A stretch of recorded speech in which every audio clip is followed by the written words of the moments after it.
In the meantime, I have removed the image. And now I would like to look at some of the tools that are available to use. We have already seen the tools for working with images and with text. And directly beneath them, we find the tool for creating our own graphical objects. The first one I will choose is the rectangle. When this tool is active, then I can easily draw a rectangle. And here, just like our text and image objects, we can adjust the properties. So here, I could, for example, adjust the transparency in the fill color section. This object is transparent by default. If I set this to 0, then the object covers 100%. Besides this, there are other objects. For example, a circle, a triangle, and a line, with which I can obviously draw a line.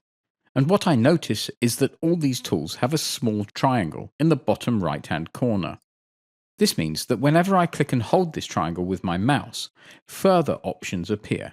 For example here, to add a round corner to a rectangle.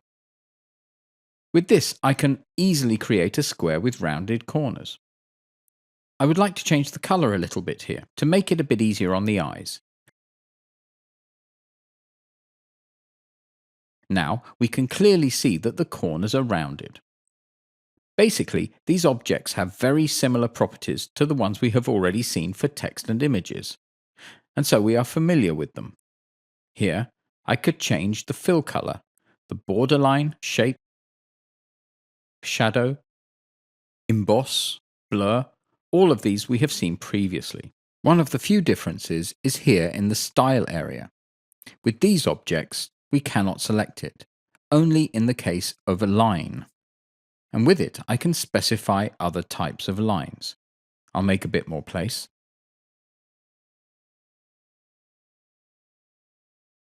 So when I want to change the type of line, first I will change to a different color so we can see it better. And the color for the line is here in the border line shape section, and I will specify a different color. And now the line is more visible. And so I can see here in style the option line start and line end. And we can adjust them from here.